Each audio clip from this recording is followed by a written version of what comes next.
Hermanos, les saludo. Vamos a dar comienzo a nuestra clase de escuela dominical en este día domingo, Día del Señor. Y vamos ante nada pues a orar al Señor para que Él nos dé su bendición.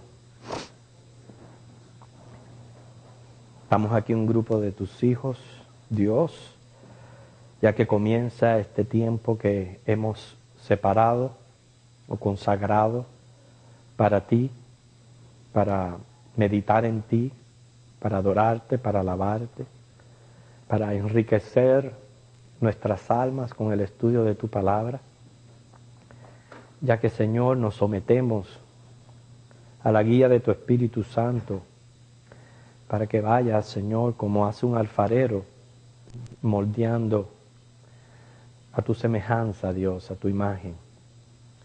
Y eso es a través del estudio de tu palabra.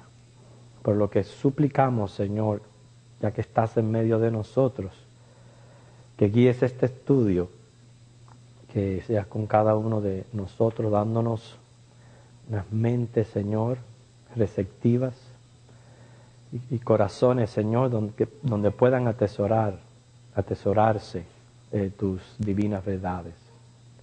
Te queremos suplicar tu bendición para toda esta escuela dominical, cada maestro, cada grupo, Señor, que se está reuniendo en este momento, todos buscando de tu rostro.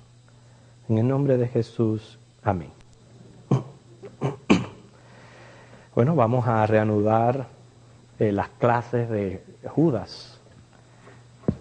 Nos queda poquito, nos quedan como 2 o 3 clases más para terminar esta epístola, pero antes es necesario, o sea, con relación al tema de lo que vamos a estar enseñando hoy, es necesario un tipo de introducción sobre lo que es caminar con Dios. Yo diría que la humanidad entera puede dividirse prácticamente en 3 grupos. Están los que se consideran teístas, el otro grupo son los ateístas, y entre los teístas por este lado y los ateístas por el otro, en el medio hay una gran gama intermedia de personas que tienen más o menos sus propias creencias. Cuando digo de las propias creencias, puedo referirme, por ejemplo, a los panteístas. Son aquellos que dicen que Dios es todo, o sea, no pueden asimilar la trascendencia de Dios sobre la creación. Están los agnósticos. Los agnósticos son aquellos que dicen no se puede saber si existe o no Dios. ¿Entienden la idea? No lo niegan, no niegan que Dios existe, pero los agnósticos dicen no hay manera de poderlo saber. Entonces, como ustedes pueden ver, y esos son simplemente 2 ejemplos de la gama que hay intermedia entre los teístas, que son aquellos que dicen, creo en Dios, yo creo que existe Dios. Y los ateístas, que son los que lo niegan, como dice el Salmo 14:1, dice el necio en su corazón, no hay Dios. Ahora, noten que dicen los agnósticos, no podemos conocer a Dios. Si existe o no, no lo sabemos. Quiero decirle que en parte tienen un poco de razón. ¿Por qué les digo esto? Porque es cierto que al hombre le es imposible llegar a conocer a Dios. A menos que entonces Dios se revele al hombre. Y es ahí donde nos diferenciamos de los agnósticos, porque los teístas reconocemos no solamente que existe Dios, sino que Él se ha revelado de manera tal que pueda llegar a ser conocido. Entonces, Dios se ha revelado, hermanos, hay 3 manifestaciones grandes de Dios. Número 1, la naturaleza. Ahora, la naturaleza nos revela a Dios. Pero ¿qué pasa con la naturaleza? Vamos a hablar de esta manifestación. Abel Yamile, cuando tú piensas en la revelación de Dios a través de la naturaleza, ¿qué te dice la naturaleza a ti de Dios? Ajá. Ok. Ujú. Exacto. Pues muy bien. La naturaleza a mí me deja saber que hay un Dios creativo, hay un Dios de orden, como tú misma me estabas hablando. O sea, la naturaleza me muestra muchos atributos de Dios.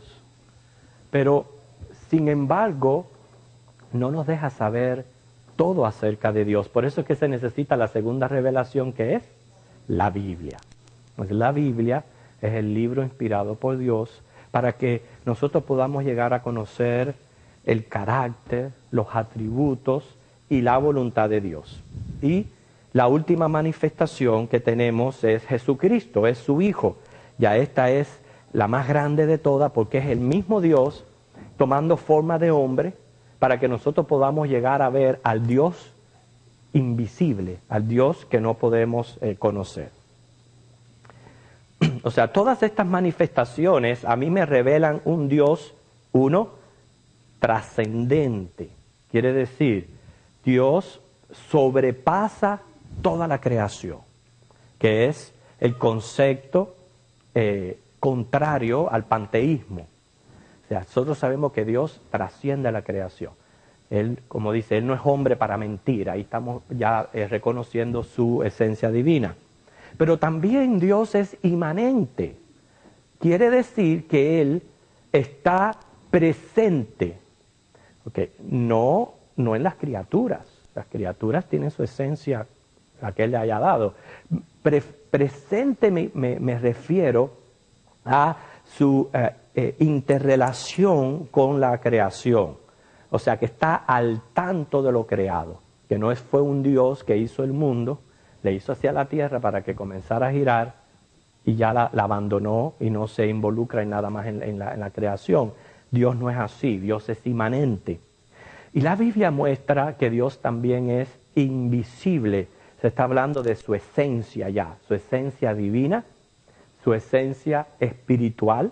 Dice la palabra, Él no es materia, Él es incorpóreo, Él no está compuesto de elementos físicos, Él es simplemente espíritu.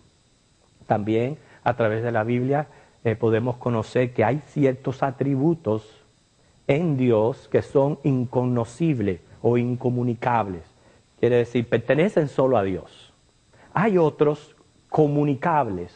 Cuando hablamos de atributos comunicables, quiere decir que cuando Él nos creó a su imagen y semejanza, Él puso estos atributos en nosotros. De manera que hoy día yo puedo conocer lo que es el amor de Dios porque yo también puedo sentir amor. Hoy yo puedo entender, como dice la Biblia, que Dios está airado todos los días con el hombre. Yo entiendo lo que es una ira, porque yo también la experimento. Y así otros atributos que Dios comparte con los seres humanos. Quiere decir, nos agrupamos en teístas, ateístas, o en esa gama intermedia que hay entre uno y otro, y al agruparnos, identificarnos como teístas, que yo espero que todos aquí lo seamos. Yo pienso que por eso es que estamos aquí en la casa de Dios. Estamos aquí porque creemos en Él. Entonces nos identificamos con los teístas. Ahora yo tengo que entender con qué propósito Dios me creó, con qué propósito Dios creó al hombre. No hay otro, no busque otro. Ahí se encuentra en Efesios 1, que fue con el propósito de nosotros tener comunión con Dios. Quiere decir una relación entre creador y criatura, lo cual es equivalente a caminar con Dios. Ahora, este propósito divino de tener comunión con Dios, no responden todos los hombres. Unos responden con incredulidad, otros apoyados en su propia prudencia, algunos retroceden para perdición, que es al grupo que se está refiriendo Judas, y hay hombres como nosotros que respondemos con fe. Dice Hebreos 11:6, vamos a leer ese versículo. Hebreos 11:6.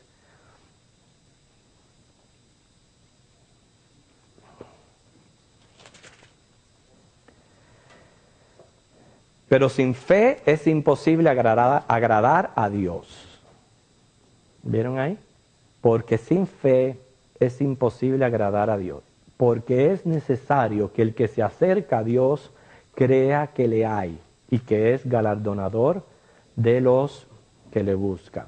Por eso es que es tan importante la fe, creer que ahí está Dios y que entonces yo como criatura, el propósito de mi vida, a pesar de que tengo tantos compromisos seculares y tantas obligaciones y responsabilidades, mi mayor y único propósito en mi vida como criatura, puede ser que como abuelo, como padre, como trabajador yo tenga otros propósitos. Como criatura de Dios, el propósito en mi vida es mantener una comunión con mi Padre Celestial. Si la persona no mantiene una comunión con el Padre Celestial, está fuera del objetivo creador de Dios. Está completamente fuera. Eso es entonces el llegar a conocer a Dios y tener comunión con Él es una de las cosas que yo voy a pretender y procurar grandemente en mi vida. Hoy la clase, como les repito, trata sobre caminar con Dios y después que leamos el versículo se van a dar cuenta a lo que me estoy refiriendo. Vamos a responder qué implica caminar con Dios, pero antes de responder esta pregunta yo creo que tenemos que preguntarnos, ¿camina Dios conmigo? ¿Camina Dios conmigo? ¿Sí? ¿Está seguro de eso? ¿De que camina Dios con usted? Dice Proverbios 3:5 al 6, no te fíes en tu propia prudencia. Noten los grupos que hay, los panteístas, los agnósticos, mucha gente que tiene un concepto equivocado con Dios. Cuando usted tiene un concepto equivocado con Dios o va por su propio camino, no creo que Dios esté caminando con usted. Hay una gran diferencia. Usted puede ser que esté recibiendo las bendiciones de Dios como su criatura. ¿Entiende? El sol, la lluvia, el aire. Pero el que camina con Dios como hijo recibe una bendición especial. ¿Ok? Para caminar con Dios, número uno, hay que declararse teísta.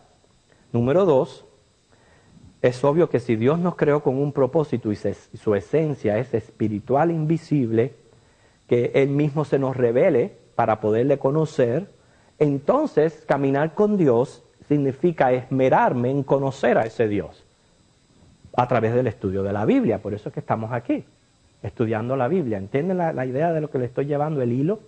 Soy teísta, me declaro que creo en Dios. Pero ahora, si el propósito de Dios es que yo tenga comunión con Él, entonces voy a proponerme llegar a conocerlo. Y eso es a través del estudio de la Biblia.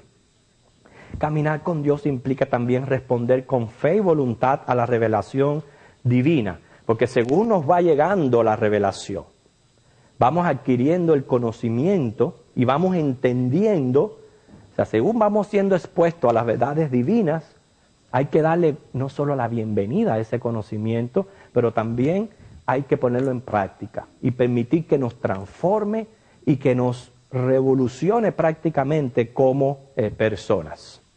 Por eso es que Hebreos 1, del 1 al 4, Hebreos 1, del 1 al 4,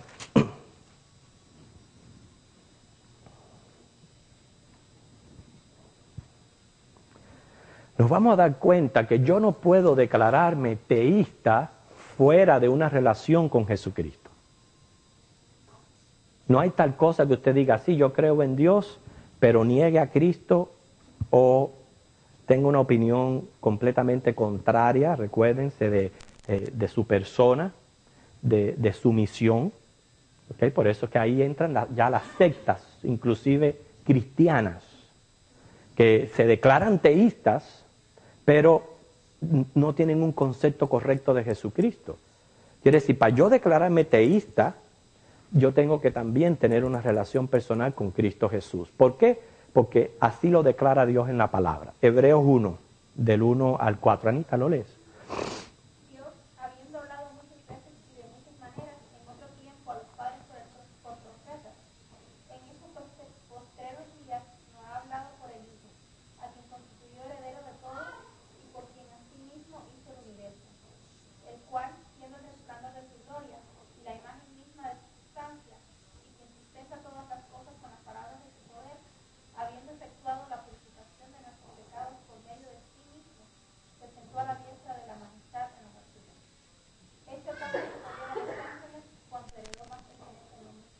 Porque noten en ese pasaje cosas importantes ahí.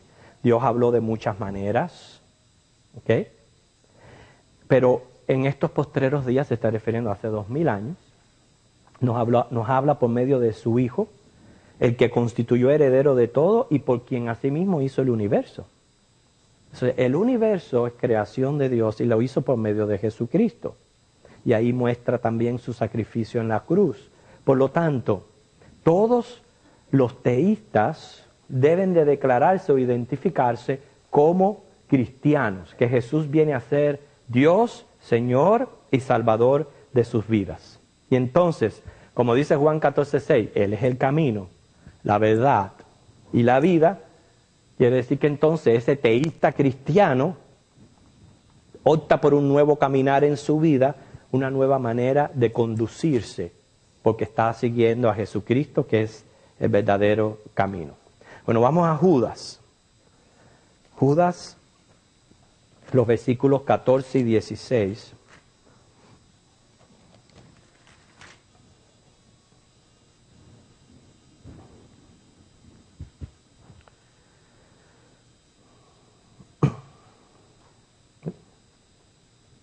A ver si mi hermano Jesús quiere leer esos versículos. Judas 14 al 16.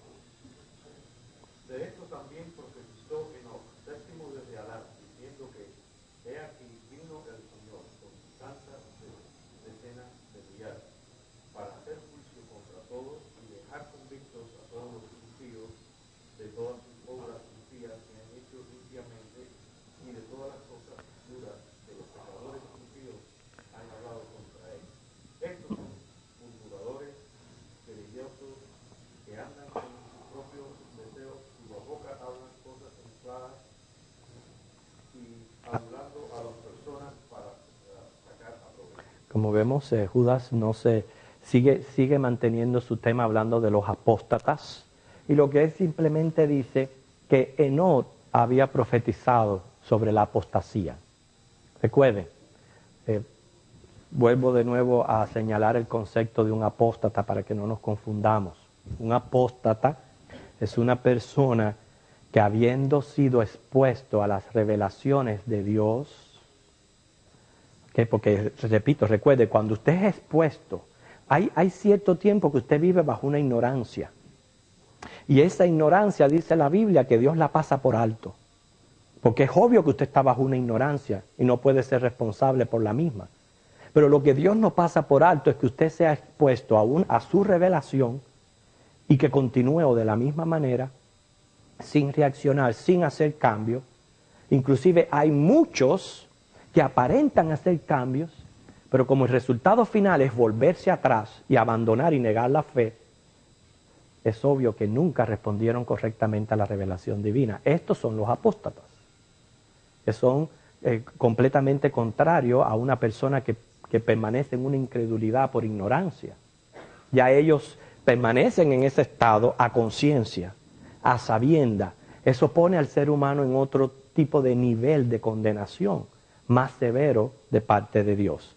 Y de estos es de los que Judas continúa hablando y dice que Enoc, séptimo de Adán, profetizó acerca de estos apóstatas.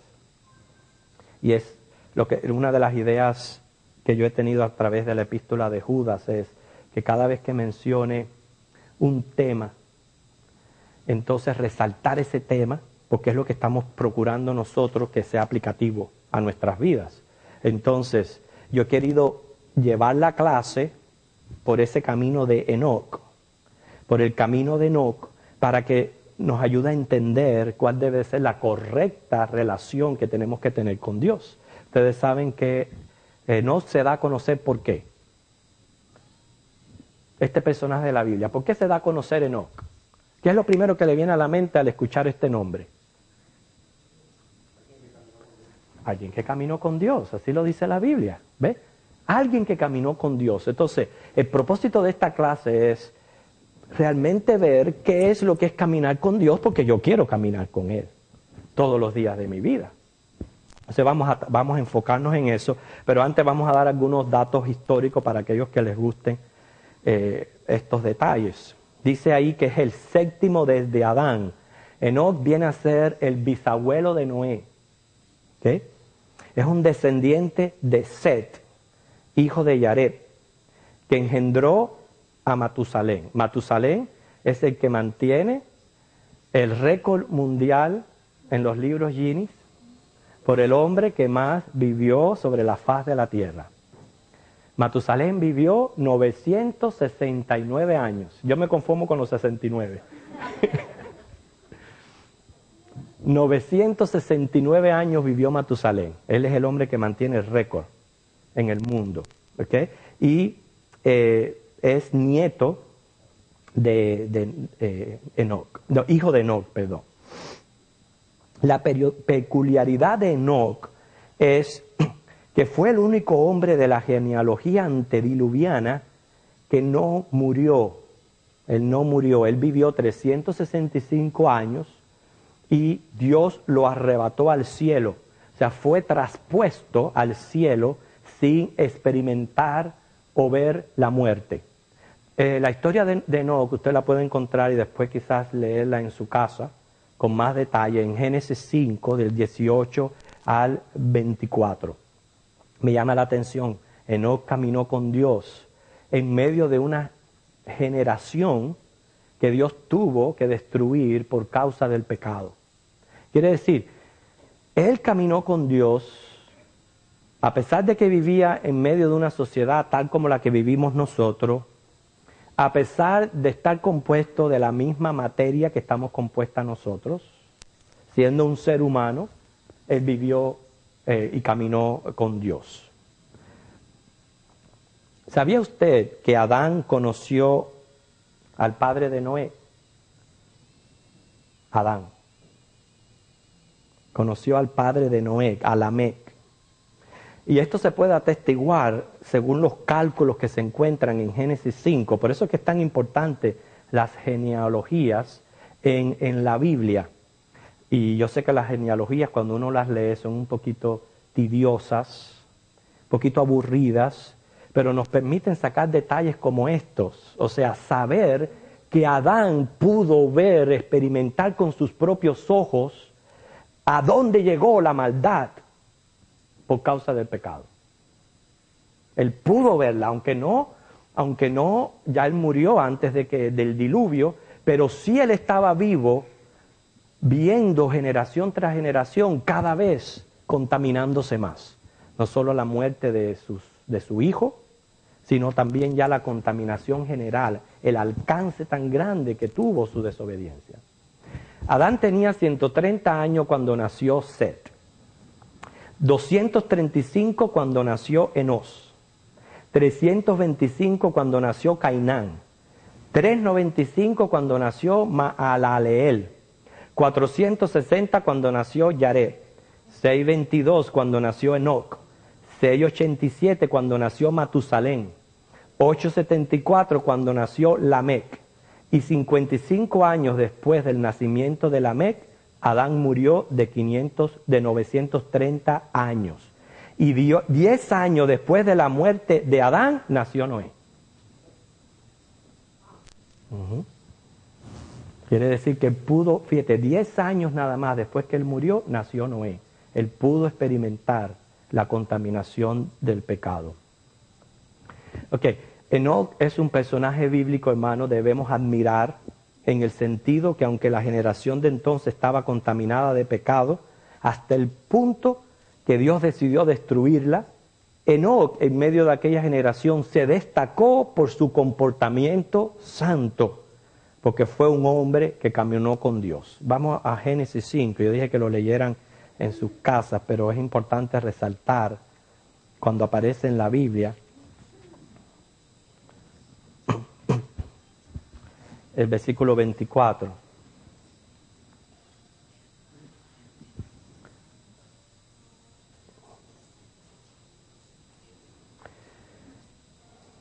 Caminó pues Enoc con Dios y desapareció porque le llevó Dios.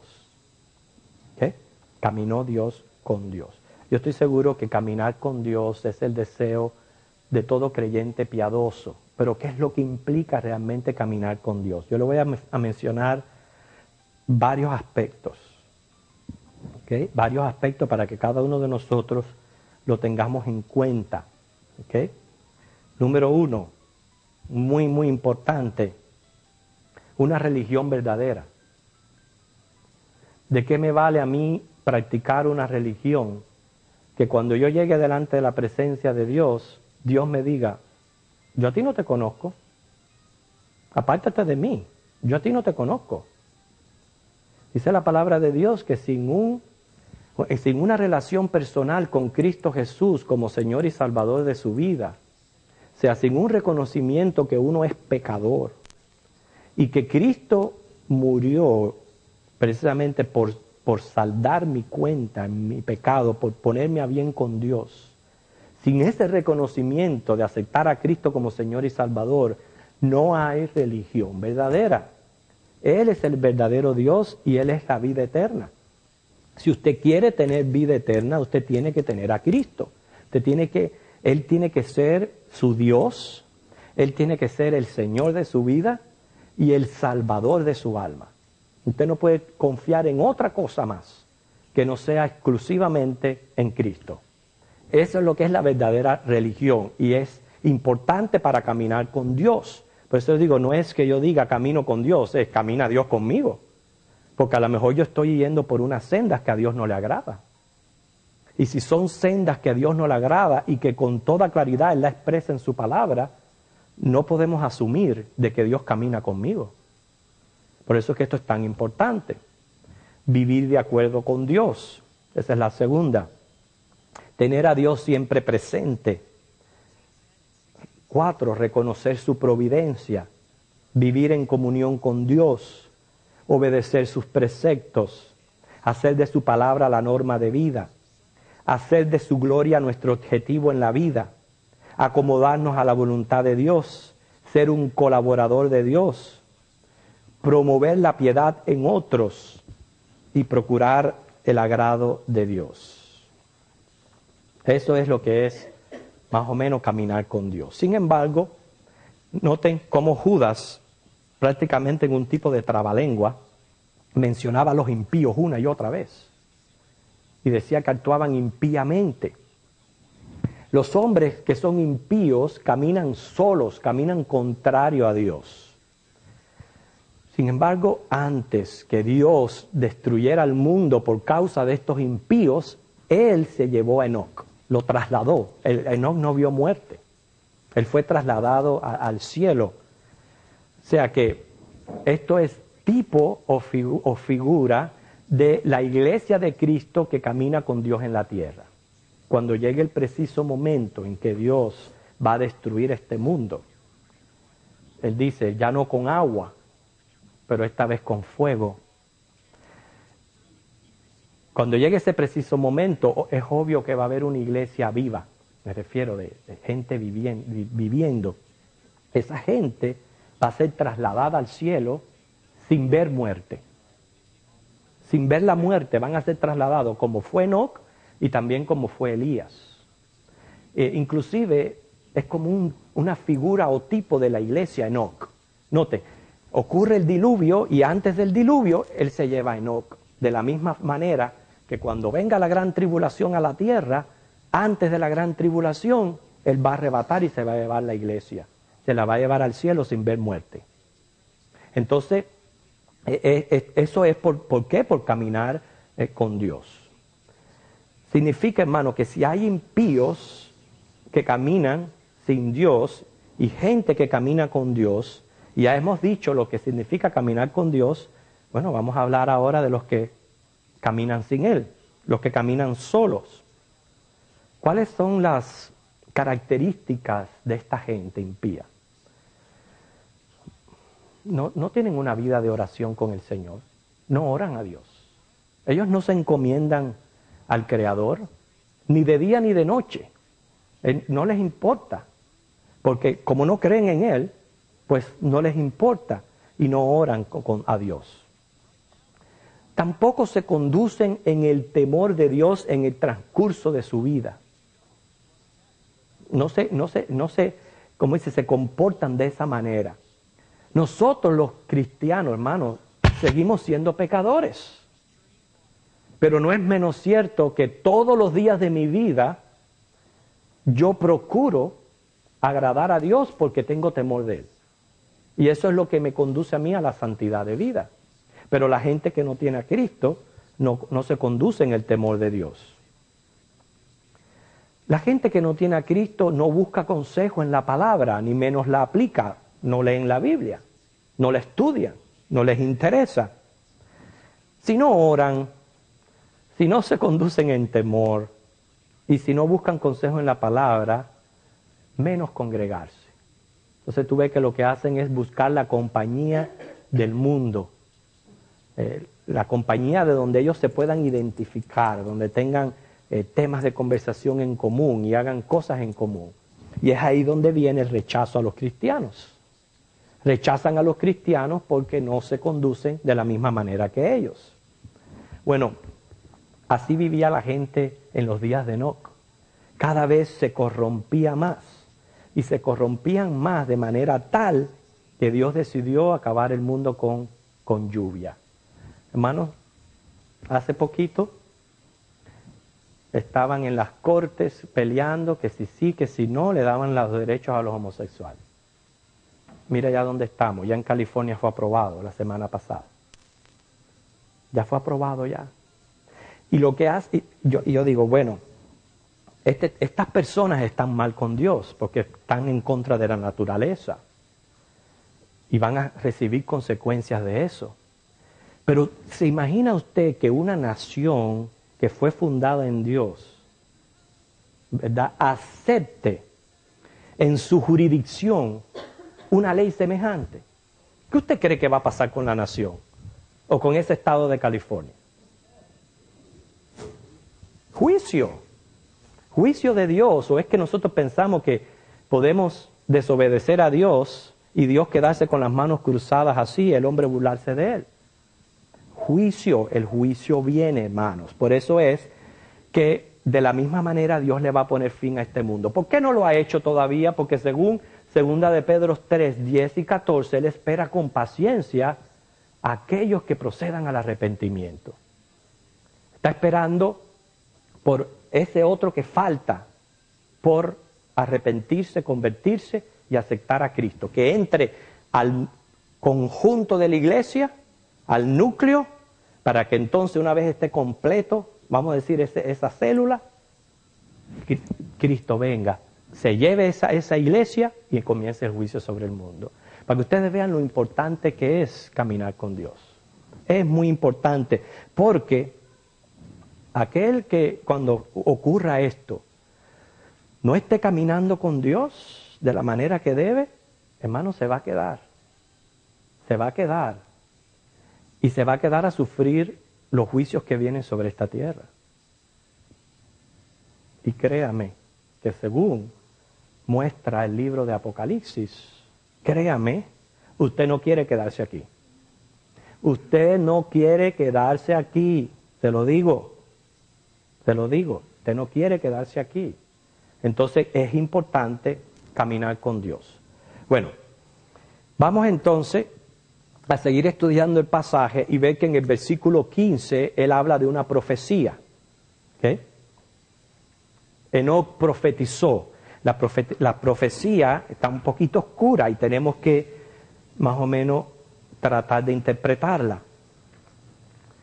Enoc profetizó, dice el versículo 14, he aquí vino el Señor con sus santas decenas de millares para hacer juicio contra todos y dejar convictos a todos los impíos de todas sus obras impías que han hecho impíamente y de todas las cosas duras que los pecadores impíos han hablado contra él. Enoc dijo que iba a venir el día, se iba a acercar el día. Fíjese cómo el Señor está permitiendo que toda esta gente siga en su desenfreno, actuando impíamente, blasfemando contra Dios, haciendo las cosas que a Dios no le agradan, y Él los está dejando hasta que llegue el día. Ese día dice, he aquí viene el Señor con sus santas decenas de millares. Ahí está apuntando lo que es a la profecía de la segunda venida del Señor, que usted puede leer en Apocalipsis 19, versículos del 11 al 16. Ustedes saben que este libro de Enoc es real, pero es un apócrifo, que no pertenece al canon, no es canónico. Sin embargo, el hecho de que un libro no sea canónico no significa de que tenga que ser desechado o que no tenga uso. Existen muchos libros en esta vida. La única diferencia de ser canónico y no canónico es que no pertenece al conjunto de 66 libros que componen el canon de las Escrituras, como libros inspirados por Dios. Pero el libro de Enoc sigue siendo un libro profético y es ahí donde se encuentra esta profecía.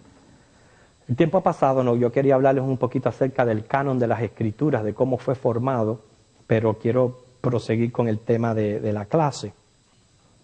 Así que ya sabemos que esta profecía que dice, he aquí vino el Señor con sus santas decenas de millares, hace referencia a la segunda venida después de la tribulación. Y la segunda parte lo que hace es mencionar el por qué Cristo viene la segunda vez. La primera vez vino ¿a qué? Hablan un poquito de ustedes. ¿Por qué? ¿A qué vino Jesús la primera vez? Muy bien, a buscar lo que se había perdido. ¿Qué otra cosa? Muy bien. ¿A qué vino Cristo la primera vez? ¿Ah? No, la primera vez que Él vino, Cristo, cuando se humanó.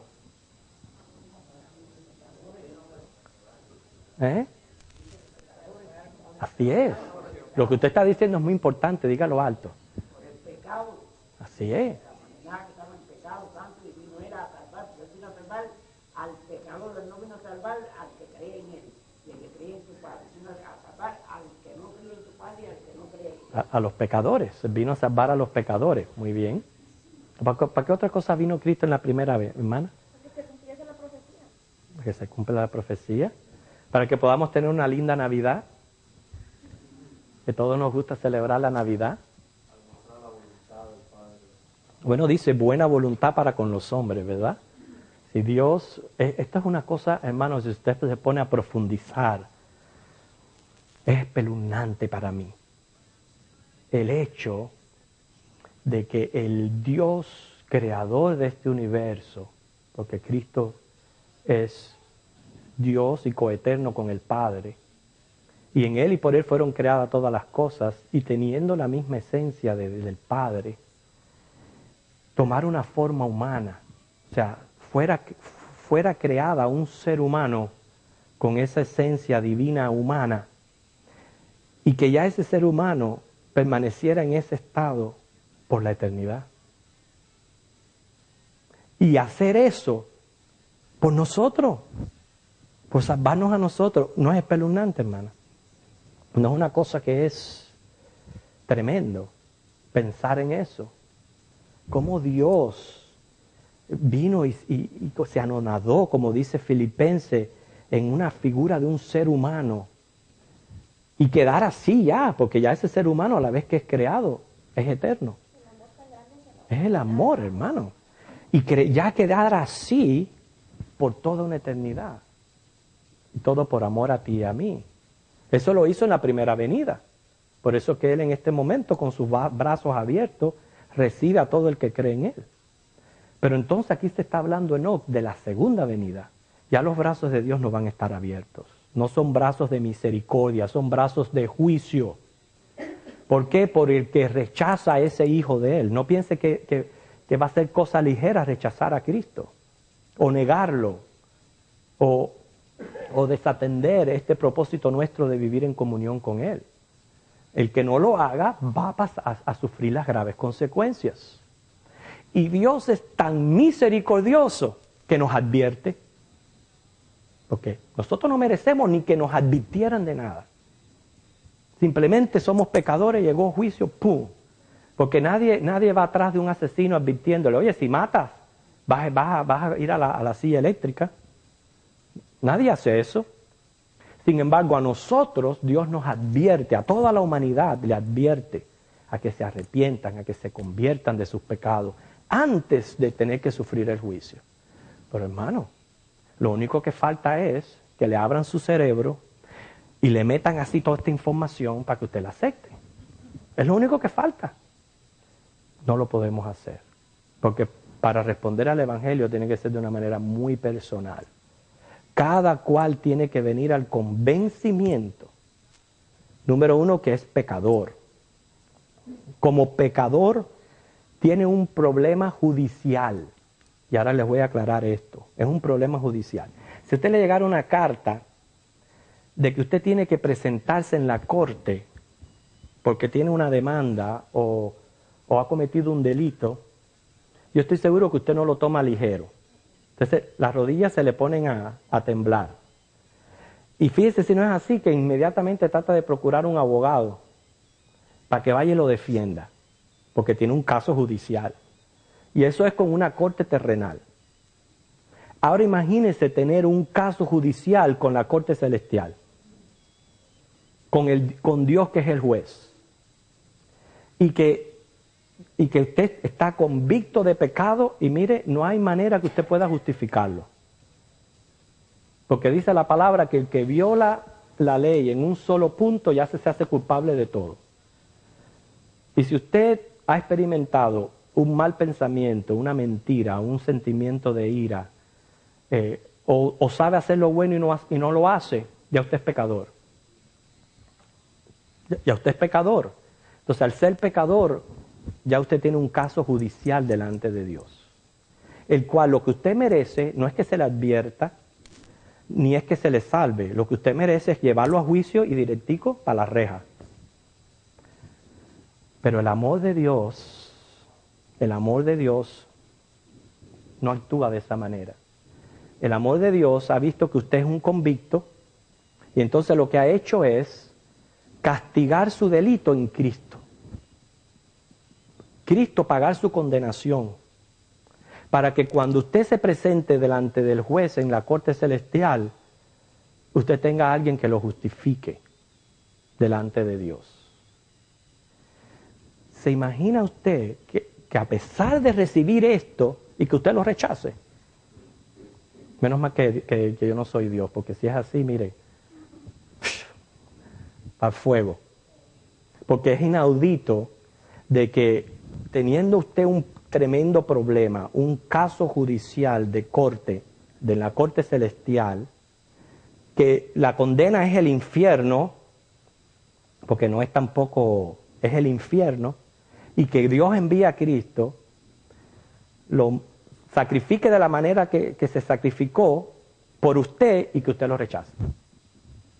Por eso es que dice Filipenses que toda lengua confesará que Jesucristo es el Señor, para gloria de Dios Padre.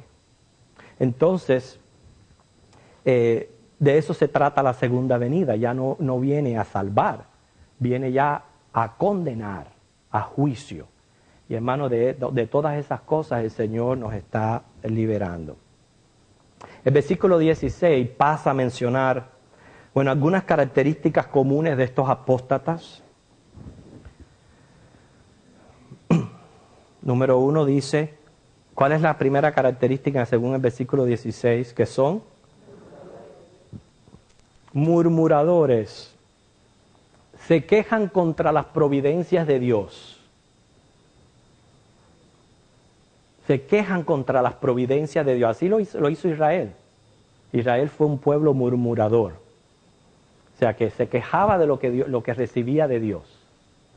Y así vive la humanidad. No creen en Dios, pero le echan la culpa de todo lo que pase. Eso sí. Lo culpan de todo lo que pase. Murmuradores. La segunda, ¿qué dice? Querellosos. Quiere decir, tú los ves peleando contra Dios. Es lo mismo que yo les estaba hablando. Lo inculpan de injusto. Lo niegan, pero también pelean contra Él. 3, dice, andan como quieren, andan según sus propios deseos, haciendo lo que quieren, sin dejarse regir por Dios, gratificando las pasiones de la carne. defienden la permisividad sexual. O sea, así andan esta gente. Andan según sus deseos. No piensan que un día van a tener que dar cuentas a Dios, porque son criaturas de Él. No es posible de que no se sometan a la voluntad de Dios. Hablan cosas, cuando dicen hablan cosas infladas. Quiere decir que son arrogantes en la manera en que se expresan. 5, adulan para sacar provecho. Quiere decir consiguen seguidores, abundantes ingresos por adular. Y así se comportan todos estos apóstatas.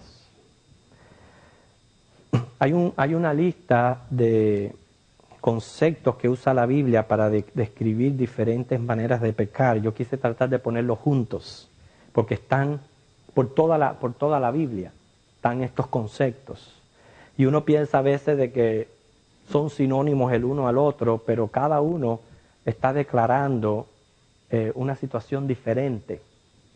Y a veces es importante saber lo que significan todos ellos. Por lo menos 1, 2, 3, 4, 5, 6, 7, 8, 9, 10, 11, 12, 13, 14, 15, 16, 17, 18, 19 maneras de clasificar el pecado. Hay en la palabra de Dios. Al menos, porque puede ser que se haya escapado algunas. 19. Y todo es rechazo a la voluntad de Dios, porque de eso se trata el pecado. La esencia misma del pecado es rebelión contra Dios. Dios me dice, hey, amarillo. Y yo por lo menos tengo que decir no, anaranjado. Esa es la rebelión contra el pecado de Dios. Él me dice por aquí y yo digo, no, un poquitico nada más por allá. Pero siempre hacer mi voluntad, que es en contra de la voluntad de Dios.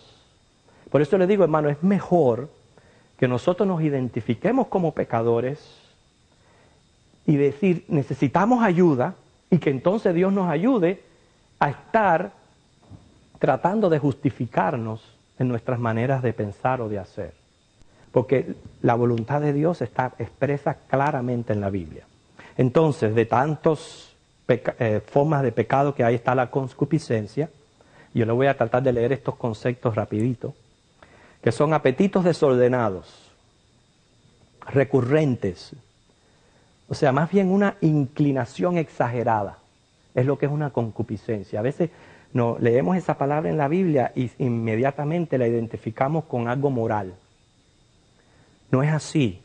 Es todo lo que sea una inclinación exagerada. Puede ser hacia el materialismo, puede ser hacia mi misma persona, hacia la estética de mi persona, en el caso moral. Todo lo que sea exagerado es un apetito desordenado, es concupiscencia. La depravación es lleno de vicio, una persona corrompida. Impiedad, que es el pecado que más mencionó aquí Judas en este versículo 15, es ausencia de piedad. O sea, un comportamiento contrario a Dios y hasta dañino a la comunidad. Cuando yo me comporto contrario a Dios, y con ese comportamiento le hago daño a las otras personas, es que estoy comportándome impíamente. Por eso es que es contrario a la piedad. Iniquidad. Ustedes ven como a veces estos conceptos los encontramos en la Biblia y nos parecieran que son lo mismo, pero no, cada uno tiene una delineación diferente. Impiedad significa torcer, trastornar la voluntad de Dios para la vida. No ser recto para con Dios o los hombres en el sentido de depravación y perversión. Inicuo, iniquidad, es aquella persona que lo que hace entonces es torcer la Biblia para tratar de justificarse. ¿Entienden? Para tratar de justificarse. Miren este mismo caso de lo que está pasando en California. No, porque Dios es amor y nos mandó a amarnos los unos a los otros. Okay. Injusticia. Injusticia es una acción contraria a la justicia, ya es maldad, hacer lo incorrecto, lo malo. Todos estos tienen versículos bíblicos, hermanos, si no, Se nos va el tiempo y no podemos, si los leyéramos todos se nos va el tiempo. Inmundicia es una contaminación, impureza. Insensatez es necedad, la necedad de un ignorante, un terco, un porfiado, un contrario a la sabiduría. Ser insensato. ¿Viste? Ser insensato. ¿Qué importante es eso? Es ser porfiado, ser terco. De aquí nadie a mí me saca. Y eso es ser insensato. Y es lo que la palabra de Dios no quiere que nosotros seamos. Laxivia es un propenso al deleite carnal y a la lujuria. Lisonjear es adular, envanecer. Era lo que hacían estos apóstatas. O sea, otra palabra para adular es lisonjear. Lujuria es desear hacer lo que Dios ha prohibido. Desear lo que no tienes, lo que no debes tener. Por eso es ardor carnal. La infidelidad, por ejemplo, es una lujuria, porque ya es desear algo que para ti está prohibido. Está el pecado deliberado, que es el que se realiza ya a conciencia. Ese es el pecado deliberado. Y está el pecado de muerte. ¿Cuál es el pecado de muerte que menciona 1 Juan 5:16? Es un pecado no arrepentido, que uno no se arrepiente de él. Está el pecado de omisión, que es el que se comete bajo ignorancia. La perversidad es deformar lo natural, es enredar. Eso es lo que es ser un perverso, alguien que le gusta enredar a los demás. Prevaricar significa transgredir, traicionar, juzgar falso, fallar en cumplir la palabra o alguna responsabilidad. Nota que es otro pecado, prevaricar. Cuando tú te comprometes en algo y fallas en cumplir con tu responsabilidad. Promiscuo, una persona que tiene relaciones sexuales con varias personas. Sacrilegio, ¿sabe lo que significa esa palabra? ¿No? Sacrilegio, fíjense, es extraer gradual y de manera fraudulenta los fondos propios del templo o la retención de una parte del impuesto u ofrenda debido al templo. Ese fue el pecado que cometió Ananías y Zafira, el sacrilegio. O que también lo estaban cometiendo los fariseos cuando Jesús se enojó y cambió las mesas de los cambistas. Vender artículos religiosos para ganancia personal. Wow. Eso es cometer sacrilegio. Transgresión es cruzar o esquivar un límite. Es infracción de un mandamiento conocido. Truanerías. ¿Qué significan truanerías?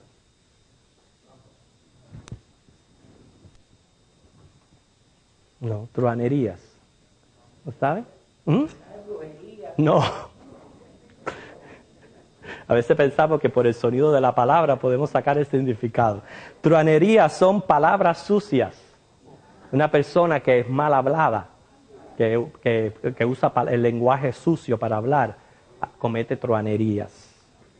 Hermano, mire cuántas palabras hay en la Biblia para identificar cierto tipo de desvío o pecado.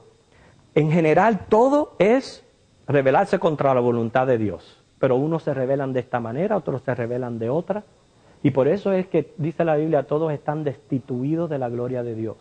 No hay uno que no cometa un pecado. Por eso que como todos estamos destituidos de la gloria de Dios por ser pecadores, todos estamos necesitados de Jesucristo. Y es por eso que si usted no viene a Cristo, usted no tiene la vida eterna. Pero si usted viene a Cristo, entonces sí tiene la vida eterna. Porque hermano, esa es la clase de hoy. Vamos a la semana que viene a seguir viendo los próximos versículos de Judas.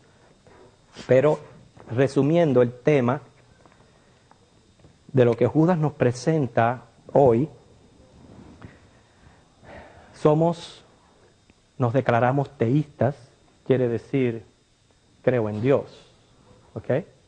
Hermanos, si yo me declaro teísta, entonces yo tengo que saber que ese Dios yo no lo puedo conocer a menos que Él se haya revelado a mí. Y Él se ha revelado a través de las Santas Escrituras. Quiere decir, como teísta yo tengo que procurar el conocimiento bíblico para llegar a conocer a Dios y a su voluntad. Cuando yo me tropiezo con la Biblia, es ahí donde todos estos conceptos vienen a la luz. Donde me dice el Señor, eres pecador, estás condenado al infierno, pero no tiene por qué ser tu situación. Si vienes a Cristo, vienes a tener vida eterna. Eres trasladado de las tinieblas a su luz admirable. Y entonces yo tengo que responder a esa revelación de Dios. Hay quienes responden equivocadamente, pero están los hijos de Dios que responden con fe y responden diciendo, sí Jesús, tú eres mi Señor, tú eres mi Salvador, yo te sigo. Y entonces comienzan ¿a qué? A caminar con Dios. No se puede caminar con Dios sin una relación personal con Cristo. Y cuando usted comienza a caminar con Dios, es obvio que las sendas por donde usted ha venido caminando están torcidas, pero Él empieza a enderezar sus pasos. Él lo empieza a enderezar. Y a medida que usted va caminando con Dios, usted ve cómo Él le va mostrando lo que usted tiene que dejar, lo que usted tiene que obtener, los cambios que tiene que hacer. Y Él le va a ir mostrando y guiando hasta el momento que venga Cristo en su segunda venida, lo lleve como se lo llevó Enoc y se acabó todo. Así que esa es más bien la esencia de la clase de hoy. Vamos a ponernos en pie, hermano, y orar.